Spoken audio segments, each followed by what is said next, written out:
Style points for you, Brad Thomas. A pair of long shots in the Derby preps for tomorrow. Speaking of Derby preps, a lot of people just lock on to whoever wins the Wood, whoever wins the Santa Anita Derby. Let's run through them and get a thumbs up or a thumbs down from you on 5 of the major preps. We'll start with the Louisiana Derby. Here's a look at Mission Impassable. He could be possible for a sequel on Derby Day, right? No, thumbs down, absolutely. This horse does not match up. He was aided by a near-perfect inside-out trip, a great pace setup, and the very long stretch at the fairgrounds to wear down what I think was a very, very mediocre field. 5 horses in this race finished within 3.5 lengths of each other. When that many are that close, chances are that they're all mediocre. They're not all that good. Fairgrounds 3-year-olds, too, have not run very well when they have raced on other circuits this season. I'm looking for Mission Impassable to have an impossible mission on Derby Day. So it is a pass on Mission Impassable for Brad Thomas. How about the Florida Derby, won by the runner Ice Box, not to be confused with the rapper Ice Cube? I give a big thumbs up to this horse. I think he's there on Derby Day. If his deep closing style is able to avoid traffic woes, you see him moving on the outside now, sustaining a long rally to victory and doing on the wrong lead through the stretch too. He was on his left lead for the entire stretch run. He did change leads previously. If he changed leads on Kentucky Derby Day, really watch out. He was aided by a blazing contested pace in this race after moving very wide and prematurely against pace in the Fountain of Youth previously. His dam Spice Island was a 1 3/8 turf horse. He'll get the distance. He's a big, powerful colt in masterful Nick Zito hands. Sunland Derby, is endorsement this year's version of Mind That Bird? I don't think so, but I think this is a tremendous horse with big-time, long-term potential. You see him moving to the lead now, putting away Conveyance, a major California winner.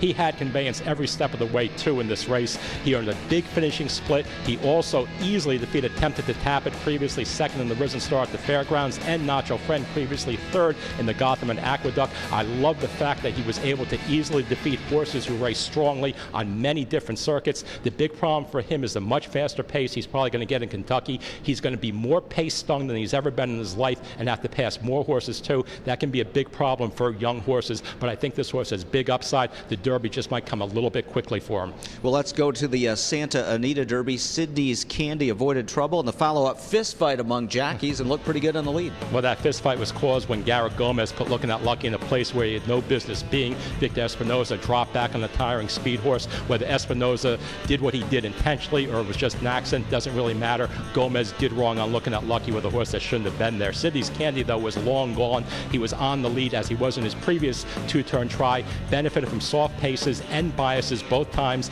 In the Santa Anita Derby, too, his closest pace rival was a 23-1 turf horse off a layoff. Sydney's Candy has never raced on dirt. He's going to get much more pace in the Kentucky Derby and much more distance. Big thumbs down for Sydney's Candy. No chance. Well, the Wood Memorial, everybody's talking about this horse. Escandaria got Tom Durkin's attention with that call, One from Here to Egypt.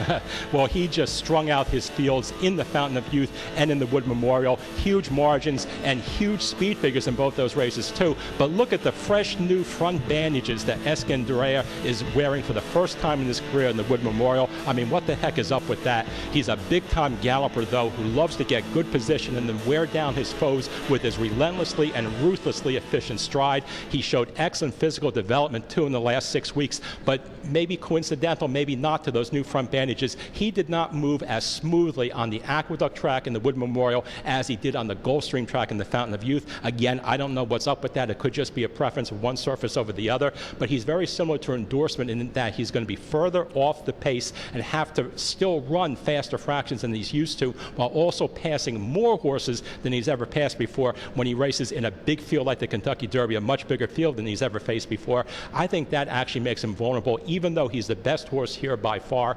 Look out, though, for the third-place finisher in the Wood Memorial, Awesome Act. He will have a chance to bounce back. Third race off a layoff, third time in the U.S., more distance and more pace in the Kentucky Derby than he had in the Wood. Could put him in a position to replicate his Gotham win at a price. Well, I've learned more about the Derby colts in the last 12 minutes than I have in the last 12 weeks. You were very well prepared, very insightful. We appreciate that. One last question for you. Zenyatta races later tonight. She's at Oaklawn in the 10th race. That'll go off about 7:25. The Apple Blossom. She wins for fun again, right? It may not be a big margin. She seldom wins by a big margin, but I don't see anybody in that field being able to touch her. Brad Thomas, thanks so much for taking some time to join us this evening. We look forward to your Derby selections. And, man, I'll tell you what, if you can win at 40-1 and 15-1 tomorrow, I'm all over that like a rat to cheese. You may never see me again. I like that. Brad, thank you so much. Dave Brower waiting in the wings to tee up the Sumac Lad and much more, so stay tuned.